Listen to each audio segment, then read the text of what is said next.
अस्सलाम दोस्तों, कैसे आप लोग। मेरा नाम है जीरक और आप देख रहे हैं जिम लाइफ विद जीरक यूट्यूब चैनल। कैसे मेरे दोस्त जिम में ट्रेनिंग कर रहे हैं, बॉडी बना रहे हैं। दोस्तों जैसे कि आपको पता है कि रमजान करीम आने वाला है। रमजान करीम जो होता है वो एक बरकतों वाला रहमतों वाला महीना है, लेकिन बॉडी बिल्डर जो होते हैं इसमें काफी कमजोर पड़ जाते हैं, क्योंकि बॉडी बिल्डर जो होते हैं वो प्रॉपर न्यूट्रिशन नहीं ले पाते इसमें। हालांकि अगर देखा जाए तो ये जो महीना है ये बॉडी को डिटॉक्सिफाई करने का बेहतरीन मौका होता है, लेकिन बॉडी बिल्डर समझते हैं कि जहां पर हम प्रॉपर न्यूट्रिशन नहीं ले पा रहे, प्रॉपर डाइट नहीं ले पा रहे, वाटर इनटेक हमारा कम है और एक्सरसाइज भी हम उस थ्रोटल पे नहीं कर पाते जो कि हम आम दिनों में कर सकते हैं, तो शायद इस वजह से हमारी बॉडी बहुत ज्यादा गिर जाएगी। बॉडी को फर्क बिल्कुल पड़ता है, लेकिन दूसरे ही हाथ जैसे कि मैंने आपको पहले बताया कि रमजान के अंदर आपकी जो बॉडी होती है वो डिटॉक्सिफाई होती है, मतलब आपकी जो बॉडी के अंदर सारे साल का फासिद मवाद या फिर वेस्टेज होती है, रमजान के रोजों में उनका साफ होने के चांसेस जो होते हैं वो बढ़ जाते हैं। ये तो हो गई एक बात। दूसरी बात ये होती है कि कुछ बॉडी बिल्डर होते हैं जो कि रमजान के दौरान ही या रमजान के अंदर ही अपनी स्टीरॉयड साइकिल को प्लान करना चाहते हैं। ऐसे जो बॉडी बिल्डर होते हैं वो मेरी नजर में प्रोफेशनल बॉडी बिल्डर बिल्कुल नहीं होते, क्योंकि जो प्रोफेशनल बॉडी बिल्डर होते हैं उनका इन दिनों में ऑफ सीजन स्टार्ट हो जाता है। ये वही लोग होते हैं जो कि दिल पिशोरी करने के लिए स्टीरॉयड साइकिल करते हैं।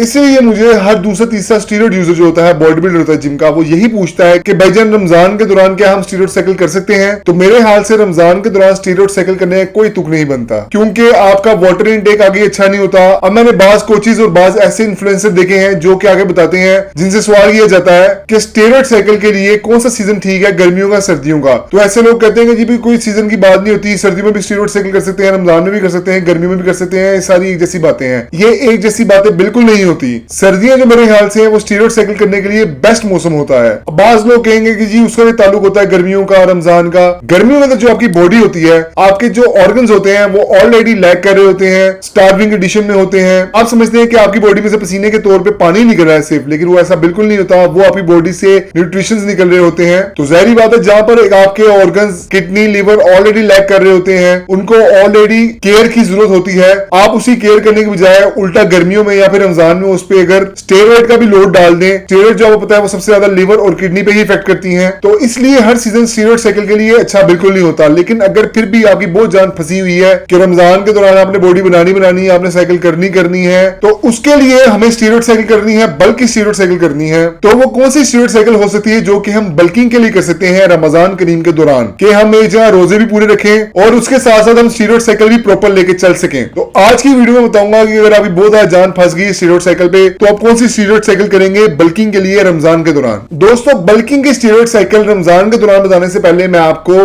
1 से 2 पॉइंट बता दूं जो कि आपने स्टीरॉयड साइकिल के दौरान जहन में रखने हैं। जो कि सवालात आपके बाद में जहन में आएंगे उनको मैं कोशिश करता हूं पहले ही क्लियर कर दूं। पहली सबसे बात आप ये आनी कि रमजान के दौरान जाहिर बात है जो इंजेक्शन होता है वो लगाने से आपका रोजा मकरू हो जाता है, टूट जाता है। अब आप पूछेंगे कि स्टीरॉयड साइकिल का जो टीका होगा वो हम किस टाइम पे लगाएंगे। तो दोस्तों उसके लिए जो टाइम है वो आपने बिल्कुल अफ्तारी के बाद नहीं लगाना। आपने कोशिश करनी है कि अपना अफ्तार करने के बाद, लाइक अगर 6 साढ़े 6 बजे रोजा अफ्तार होता है तो 9 साढ़े 9 या 8 बजे आपने इंजेक्शन इंजेक्ट करके अपनी साइकिल को स्टार्ट कर देना है। दूसरी मैं बात बता दूं कि जो आपका वाटर इनटेक होगा ऑन एवरेज कम से कम आपका 3000 ml या फिर 3 लीटर लाजमी होना चाहिए। 3 लीटर तो कम से कम 2.5 लीटर पानी शरबत नहीं कह रहा मैं आपको, 3 लीटर पानी आपने लाजमी ही पीना है। इसके अलावा और बहुत सारे प्रिकॉशंस हैं। हर प्रिकॉशन जाके मैं आपको इस तरह नहीं बता सकता, तो इन प्रिकॉशंस पे मैंने ऑलरेडी वीडियोस बनाई हुई है काफी ज्यादा। उनका जो लिंक है वो डिस्क्रिप्शन बॉक्स में मैं डाल देता हूं, वो जाके आप देख लें। तो अब बढ़ते हैं हम अपनी वीडियो की तरफ। अब साइकिल हम जाहिर बात है सिर्फ 4 वीक की तो नहीं करेंगे कि रमजान की साइकिल करनी है। साइकिल आपने करनी है 8 से 10 वीक की साइकिल। दोस्तों हम करेंगे टेस्टोस्टेरोन एनाथेट की और डेकाड्यूराबोलिन की। डेकाड्यूराबोलिन जो है वो बहुत अच्छा एजेंट है गेन करने के लिए, लेकिन अगर आपकी डाइट अच्छी होगी तो ये आपकी बॉडी में अच्छी रिकम्पोजिशन भी करेगा, यानी कि फैट को बढ़ने नहीं देगा। और दूसरे ही आज आपका मसल मास भी गेन होना स्टार्ट हो जाएगा।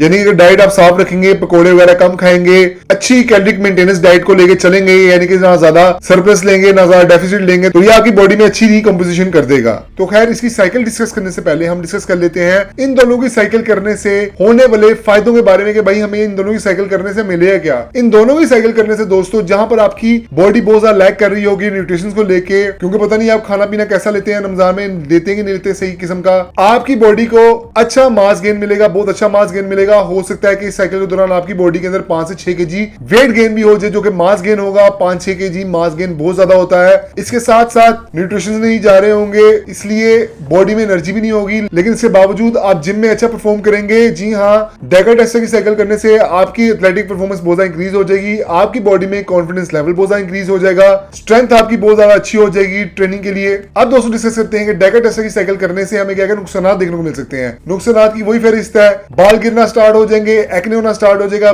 बॉडी जो स्किन है जो आपकी वो ऑयली रहना स्टार्ट हो जाएगी, मूड स्विंग का सामना करना पड़ेगा बहुत ज्यादा, आपकी स्किन का कलर चेंज हो सकता है, ओवरडोज की वजह से जॉइंटिस भी हो सकता है आपको। तो खैर साइकिल 8 वीक की होगी, साइकिल अभी स्टार्ट हो जाएगी। मंडे वाले दिन आप लेंगे 250 mg टेस्टोस्टेरोन एनाथेट और अपनी डोज को पूरा कर देंगे मंडे वाली, फिर 2 दिन गैप देंगे, वेडनेसडे या थर्सडे को आप दोबारा से इंजेक्ट करेंगे 100 mg डेका ड्यूरोबोलिन। जी हाँ, मंडे को हमने करना है टेस्टोस्टेरोन इंजेक्ट और वेडनेसडे या थर्सडे वाले दिन हम इंजेक्ट करेंगे डेका ड्यूरोबोलिन। अलग-अलग इंजेक्ट कर लें, एक साथ इंजेक्ट करना है, एक दिन कर लें तो ठीक है, मर्जी आपकी। इसके बाद आपका पहला वीक क्लोज हो जाएगा, दूसरा वीक स्टार्ट हो जाएगा। दूसरे वीक में आपने लेना है मंडे वाले दिन 250 mg टेस्टोस्टेरोन एनाथेट अगेन, 2 दिन गैप देना है, फिर आप लेंगे 200 mg डेका जुमेरात या बुध वाले दिन। जी हाँ, डेका की जो डोज है वो आप बढ़ा देंगे, 200 mg लेंगे आप और उसको इंजेक्ट कर लेंगे। ये बड़ी मुनासिब डोज है, इसको ना ही बढ़ाए तो बेहतर है, रिजल्ट आपको अच्छा देगी। आपने ये वाली डोज अपनी दूसरे वीक से लेके 7वें वीक तक लेके चलनी है, दरमियान वाले 6 वीक यानी कि 1.5 महीने के लिए आपने सेम डोज रखनी है। डोज बढ़ाना चाहते हैं बढ़ा सकते हैं, इट्स अप टू यू। मेरे ख्याल से मुनासिब डोज है,